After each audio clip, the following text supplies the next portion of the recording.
Rashtrawadi Congress party Sharadchandraji Pawar पक्षाचे नेते युगेंद्र पवार यांनी काही दिवसांपूर्वी अजित पवार गटाच्या कार्यकर्त्यांकडून निवडणुकीत पैशाचा प्रचंड वापर होत असल्याचा गंभीर आरोप केला होता. मात्र अजित पवारांच्या कार्यकर्त्यांनी तो फेटाळून लावला होता. मात्र आता युगेंद्र पवार यांनी जो दावा केला होता त्या दाव्यात सत्यता असल्याचं दिसून येत आहे. अपक्ष नगराध्यक्ष पदाचे उमेदवार मोहसिन पठाण यांनी आता राष्ट्रवादी काँग्रेस पार्टी अजित पवार पक्षाचे शहराध्यक्ष जय पाटलांचा पैशाच्या बॅगेसह पैसे मोजतानाचा व्हिडिओ व्हायरल केला आहे. याबाबत मोहसिन पठाण यांच्याशी बातचीत केली आहे आमचे प्रतिनिधी यांनी.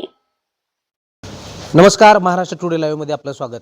खरं तर गेल्या काही दिवसापूर्वी राष्ट्रवादी काँग्रेस पार्टी शरदचंद्रजी पवार पक्षाचे नेते युगेंद्र पवार यांनी एक दावा केला होता. या दाव्यामध्ये त्यांनी आपल्या पक्षाचे जे काही उमेदवार आहेत ते उमेदवार अजित पवार गटाच्या कार्यकर्त्यांकडून पैसे देऊन फोडल्याचा आरोप केला होता. मात्र आता युगेंद्र पवारांनी जो दावा केला होता या दाव्यामध्ये तथ्य असल्याचं चित्र त्या ठिकाणी पाहायला मिळतंय. गेल्या 2 दिवसापूर्वी राष्ट्रवादी काँग्रेस पार्टी अजित पवार गटाचे शहराध्यक्ष जय पाटील यांचा एक व्हिडिओ समाज माध्यमांवर व्हायरल झाला. या व्हिडिओमध्ये जय पाटील हे नोटांचे बंडल आणि नोटाची बॅग घेऊन बसलेले दिसत आहेत आणि ते त्या नोटा मोजताना दिसत आहेत आणि त्यांच्या शेजारी प्रभाग 2 मधील बचे उमेदवार अनुप्रिता डांगे यांचे पती अक्षय डांगे हे शेजारी नोटा मोजताना दिसत आहेत. खरं तर या व्हिडिओचं नेमकं सत्य काय आहे, या व्हिडिओच्या संदर्भात निवडणूक आयोगाकडे तक्रार करणारे जे तक्रारदार आहेत मोहसिन पठाण, आपण त्यांच्याशी खरं तर बातचीत करू.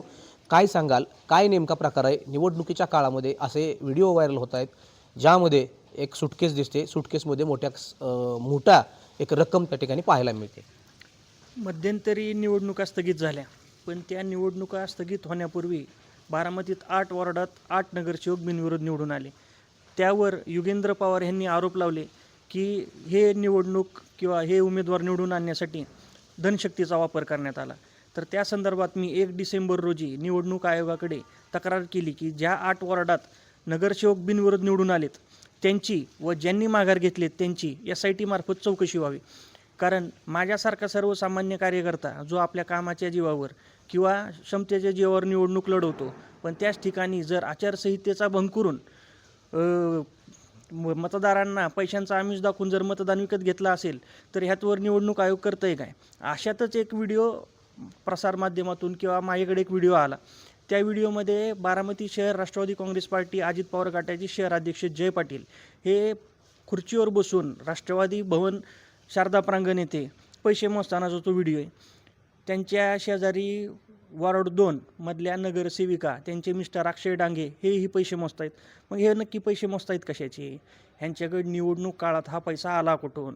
बरं, आज आपण सर्वसामान्य नागरिक आपल्याकडे मला एक तुम्हाला प्रश्न घ्यायचा आहे की वॉर्ड 2 ब मधले जे काही उमेदवार आहेत अनुप्रिता डांगे ह्या बिनविरोध झाल्यात. मग असं असताना अक्षय डांगे हे पैशाच्या शेजारी उभे राहिलेले दिसतात. नेमकं काय असू शकतं? काय वाटतं तुम्हाला? ह्याचा तपास मी मागणी केल्याप्रमाणे तक्रारामध्ये SIT मार्फत तपास व्हावा, त्या उमेदवाराचा पण तपास व्हावा, त्यांच्या नवऱ्याचा पण तपास व्हावा आणि ज्यांनी त्या वॉर्डात माघारी घेतली किंवा फॉर्मच भरला नाही त्यांचा पण तपास व्हावा. खरं तर महत्त्वाचा मुद्दा आहे की निवडणुका काळात सर्वसामान्यांना 2 लाख रुपयापेक्षा जास्त रक्कम स्वतःपाशी बाळगता येत नाही किंवा ठेवता येत नाही. मग निवडणूक काळात अशा पक्षांच्या कार्यकर्त्यांकडे एवढा पैसा कुठून येत असेल? तीच तक्रार मी केलेली आहे. सर्वसामान्य नागरिकांना 2 लाखाच्या वर जर पैसे ठेवता येत नसतील तर निवडणुकीच्याच काळात पक्ष कार्यालयात शहराध्यक्ष एवढे पैसे मोजतो कशाचे? हा पैसा त्यांच्याकडनं आला कुठून? बरं, ह्यांचा जो जर व्यवहाराचा पैसा असेल तर तो त्यांनी दाखवावा आणि व्यवहाराचा जर पैसा नसेल तो कुठं वापरला गेला? बरं, तो व्हिडिओमध्ये जर आपण बघितलं तर ते नोटांचे सिरियल नंबर मोजतायत. तर सिरियल नंबर माझ्या माहितीप्रमाणे कधी मोजले जातात? ज्यावेळेस ती रक्कम मोठी असते. मग ह्या रकमेचा वापर होतो कुठं? मतदारांना पैशांचा आमिष दाखवून मतं विकत घेतली जात आहेत का? आणि असं जर होत असेल तर हा लोकशाहीचा अंत आहे. मला एक प्रश्न घ्यायचा आहे याच्यामध्ये तुम्हाला. असं तुम्ही म्हणताय की सिरियल ज्यावेळेस नोटा मोजल्या जातात त्यावेळेस रक्कमही मोठी असते. अंदाजे तुम्हाला मिळालेल्या माहितीनुसार काय किती रक्कम होती त्या ठिकाणी? माझ्या माहितीप्रमाणे अंदाजे त्या सुटकेसमध्ये 30 ते 35 लाख रुपये होते. तर 30 ते 35 लाख, मी म्हणतो 20 जरी लाख असले तर ते पैसे आले कुठनं? आणि ह्यांच्या व्यवहाराचे पैसे आहेत, फ्लॅटचे पैसे आहेत, जमीन विकून आलेले पैसे आहेत. ते पैसे मोजायचे निवडणूक आयोगात किंवा निवडणुकी काळात शहर कार्यालयात मोजायचे कारण काय? हा माझा प्रश्न आहे. खरं तर मला आता एक प्रश्न अजून एक तुम्हाला घ्यायचा आहे. निवडणूक कालावधीमध्ये अनेक उमेदवार बिनविरोध झाले. आता तुम्ही त्याची मागणी केली की या सगळ्या उमेदवारांची जे बिनविरोध झालेत आणि ज्यांनी फॉर्म विड्रॉल केलेत त्यांची खरं तर SITच्या माध्यमातून चौकशी व्हावी. का तुम्हाला असं वाटते SITच्या माध्यमातून ज्यांनी फॉर्म माघारी घेतले त्यांची चौकशी केली जावी? आता मध्यंतरी युगेंद्र पवारांनी जे आरोप लावले की 20-20 लाख रुपये देऊन फॉर्म विड्रॉल झाले आणि बिनविरोध नगरसेवक निवडून आणण्यात आले, त्यात अशा बारामतीत चर्चांना उद्यान आलं की हे जे 8 नगरसेवक आहेत किंवा अजून ज्यांनी फॉर्म भरलेत त्यांना बोगस डॉक्युमेंट जोडले गेलेले आहेत आणि फॉर्म छाननीच्या वेळेस फॉर्म छाननीची तपासणी उमेदवारांना नीट करूच दिली नाही निवडणूक अधिकाऱ्यांनी. त्यावरही मी तक्रार केली होती, संबंधित अधिकाऱ्यांची तक्रार केली होती. आता आम्ही माहिती अधिकारात ते सगळे कागद मागवलेत, तर त्या गोष्टी बऱ्याच सगळ्या समोर येतील. पण प्रश्नचिन्ह असं आहे की 8 नगरसेवक बिनविरोध निवडून येतात कसे आणि एका वॉर्डात 2-2, 3-3 जणांनी फॉर्म भरलेत ते माघार घेतात कसे, हा प्रश्नचिन्ह आहे. मग ह्या सगळ्या गोष्टींची, नागरिकांच्या प्रश्नांची आणि आमच्या मनातली शंके यासाठी मार्फत चौकशी करून त्याचं निवारण करावं. खरं तर या संदर्भातला हा व्हिडिओ ज्यावेळेस व्हायरल झाला त्यावेळेस राष्ट्रवादीचे जे काही शहराध्यक्ष आहेत यांच्या माध्यमातून असं सांगण्यात आलं की हा AI ॲनिमेटेड व्हिडिओ आहे. याकडं कसं तुम्ही बघता? हे बघा, पहिली गोष्ट, मी सोशल मीडियावर जो व्हिडिओ टाकला पहिल्यांदा तो मी तुम्हाला दाखवतो.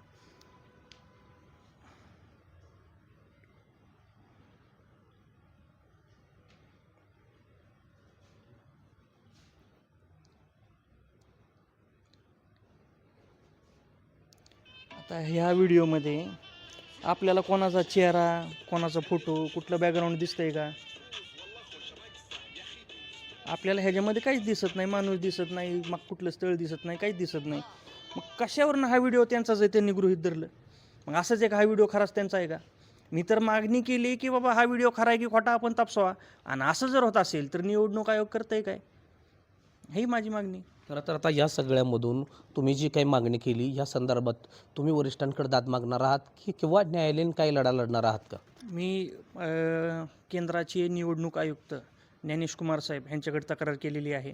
राज्याचे निवडणूक आयुक्त दिनेश वाघमारे साहेब ह्यांच्याकडे तक्रार केलेली आहे आणि ह्यांच्याकडून जर समाधानकारक उत्तर किंवा ह्या गोष्टीचा तपास जर होणार नसेल तर येणाऱ्या काळात मी नक्कीच उच्च न्यायालयात दाद मागेल.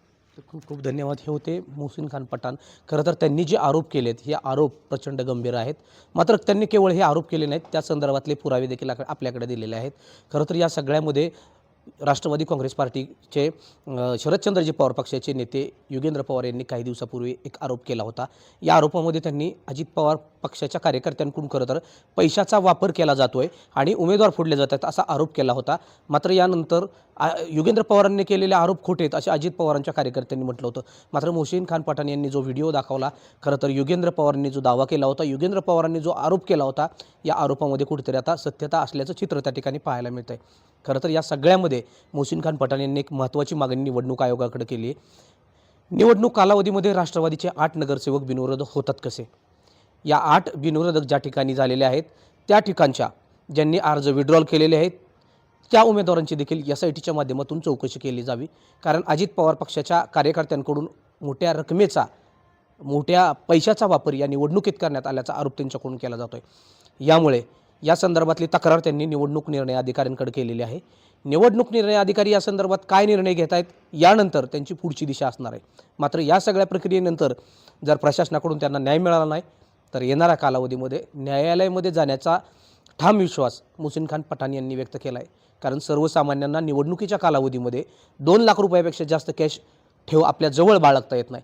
मात्र असं असताना एखाद्या राष्ट्रवादीच्या अजित पवारांच्या पक्षाच्या पदाधिकाऱ्याकडे 20 ते 25 लाख रुपये कॅश येते कशी? ही कॅश नेमकी त्यांची खाजगी होती का? ही कॅश नेमकी आली कुठून? या कॅशचा वापर कुठे केला गेला? याची सखोल चौकशी SITच्या माध्यमातून केली जावी अशी मागणी मोहसिन खान पठाण यांनी केलेली आहे. यामुळे या सगळ्या व्हिडिओवरती या अनुषंगानं निवडणूक आयोग नेमकी काय कारवाई करते हे पाहणं महत्त्वाचं ठरणार आहे. विकास कोकरे, महाराष्ट्र टुडे लाईव्ह, बारामती.